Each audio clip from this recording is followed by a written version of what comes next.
Assalamualaikum warahmatullahi wabarakatuh. Bersama saya Adam Harith bin Mazhar selaku PRS SMA Al-Ma'ad, dan panel kita pada hari ini iaitu Tuah Mikael selaku Ketua Biro Dakwah SMA Al-Ma'ad.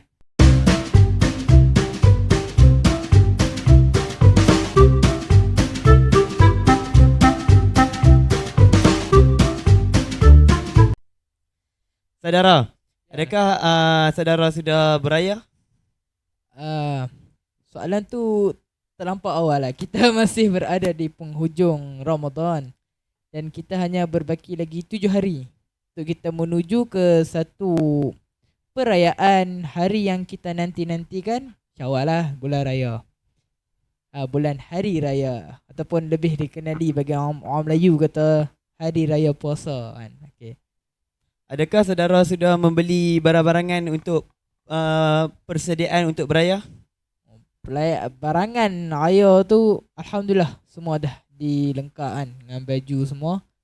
Cuma ialah kita hanya fokus untuk beribadat di 10 malam terakhir ini untuk kita menuju ke Hari Raya Aidilfitri ya. Okey, hari ini saya akan berikan beberapa soalan kepada panel kita pada hari ini, iaitu Tuah Mikael. Yang pertama, soalan dia, adakah Syawal perayaan kebudayaan atau keagamaan? Itu saja soalan saya. Okey, Assalamualaikum warahmatullahi wabarakatuh. Alhamdulillahirabbil alamin. Wassalatu wassalamu ala asyrafil anbiya'i wal mursalin wa ala alihi wa ashabi ajma'in. Alhamdulillah, kita kembali dalam siri yang episod yang kedua dalam podcast Bicara Ramadan tentang soalan, dan tajuk untuk podcast kita hari ini berkenaan dengan soalan yang telah diajukan oleh moderator kita tadi, iaitu Hari Raya Aidilfitri ni dia perayaan keagamaan ataupun kebudayaan. Okay, seperti yang sedia maklum, kita ini berbangsa Melayu. Kita ini kaum Melayu yang hidup dengan kebudayaan Nusantara. Jadi perbezaan cara kita menyambut hari raya itu berbeza. Setiap negara berbeza. Orang Arab cara lain, kita cara lain. Orang Kazakhstan, orang India, orang Pakistan menyambut hari raya cara lain. Tetapi yang menjadi orang kata isu yang nak saya tekankan ialah kesalahan orang kita dalam menyambut hari raya. Okey, yang pertama sekali, hari raya ini hari kegembiraan untuk kita dan bahkan berhibur. Rasulullah SAW pun menggalakkan kita untuk berhibur pada hari raya, untuk menyambut, kerana hari raya itu hari kemenangan. Selepas kita berjaya menahan nafsu kita selama sebulan, selepas kita berjaya berpuasa selama sebulan, maka tibalah hari raya sebagai orang kata hari kemenangan. Jadi bila kita sebutkan hari kemenangan, kita boleh berhibur kerana ada dalilnya, di mana pada satu hari di rumah isteri Rasulullah ada seorang penyanyi wanita, seorang penyanyi yang girang menyanyikan lagu untuk mengembirakan para isteri Rasulullah. Dan kebetulan pada waktu itu ada Sayyidina Abu Bakar. Rasulullah jemput Sayyidina Abu Bakar, mai sama-sama kita ziarah, kita bahaya kan, jemput. Sebab Sayyidina Abu Bakar ni pok mentor kepada Rasulullah. Ajak sekali ramai-ramai kita bergembira. Jadi bila Sayyidina Abu Bakar dengar apa orang kata lagu yang telah dinyanyikan oleh penyanyi itu, Sayyidina Abu Bakar kata suara syaitan. Dia kata suara syaitan. Tapi Rasulullah datang, Rasulullah halang. Rasulullah macam tak bersetuju dengan kata-kata Sayyidina Abu Bakar, kerana baginya ini hari raya, hari untuk bergembira.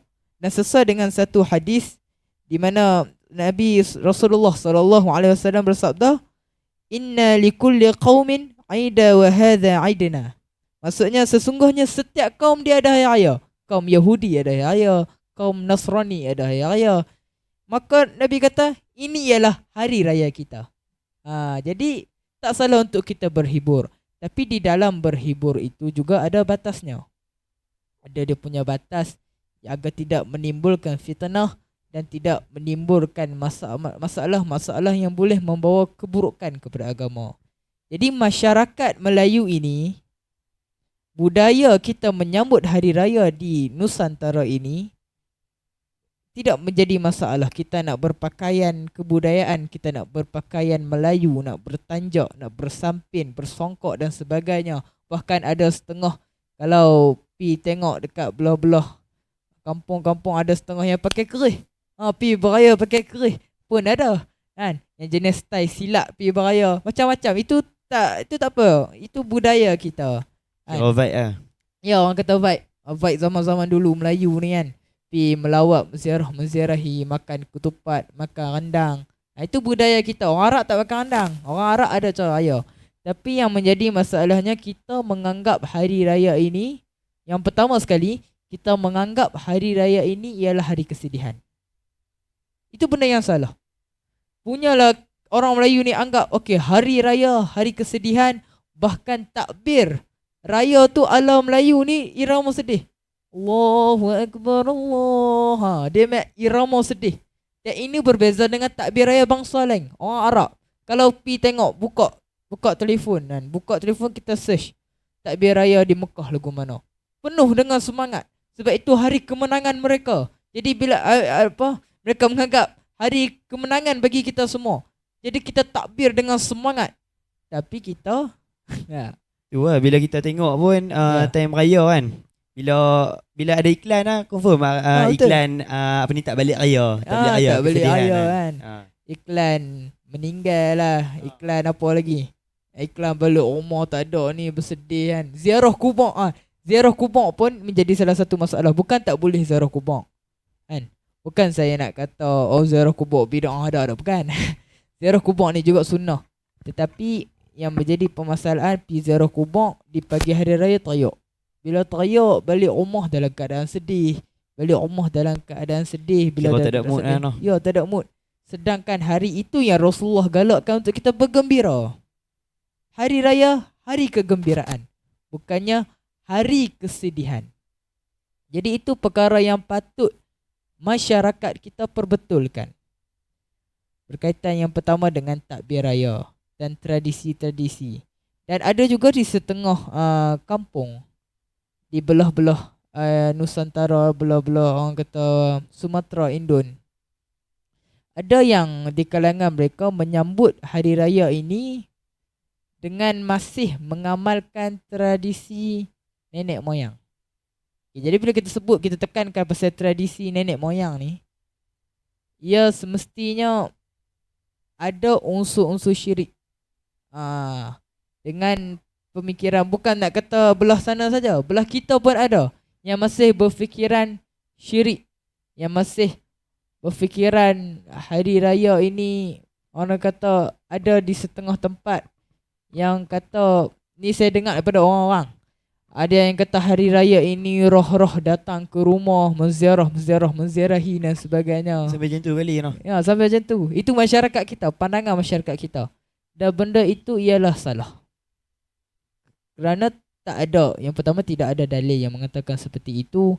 Dan itu telah, orang kata, bercanggah lah dengan pemahaman kita. Sebab first kita kena tahu, Melayu, kita yang boleh jadinya jadinya pemahaman seperti itu kan. Saya nak masukkan bab takbir tadi tu kan. Takbir ala Melayu. Sebab apa takbir kita ni dia sedih? Sebab apa takbir kita ni tak bersemangat macam negara-negara Arab yang lain? Tu saya bertanya-tanya kok gini. Dia ada berkaitan dengan sejarah. Sejarah tentang kejatuhan Kesultanan Melayu Melaka. Sejarah ni.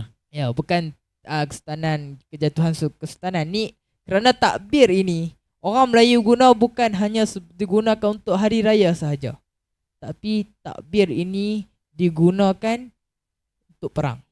Apabila orang Melayu dulu, nenek moyang kita dulu, apabila mereka berperang, bila sampai di satu tahap, orang kata yang dah tahap habis-habisan, maksudnya kita perang kan ada 2 tahap. First tahap kita masih kuat, ada bekalan. Ini bila dah sampai ke satu tahap, kita dah tak ada apa. Kita hanya ada nyawa kita saja untuk pertahankan negeri kita. Tu. Jadi mereka akan mengalunkan takbir. Sebab itu takbir dia berirama sedih. Oh, faham. Bila takbir berirama sedih, dia menaikkan semangat jihad untuk menentang musuh-musuh. Allahu Akbar, Allahu Akbar, Allahu Akbar. Irama sedih untuk menaikkan semangat. Maksudnya waktu tu perang habis-habisan. Tak fikir apa, dah tak beronok apa, kita perang habis-habisan dengan senjata yang kita ada. Jadi budaya itu dibawa sampailah ke zaman sekarang.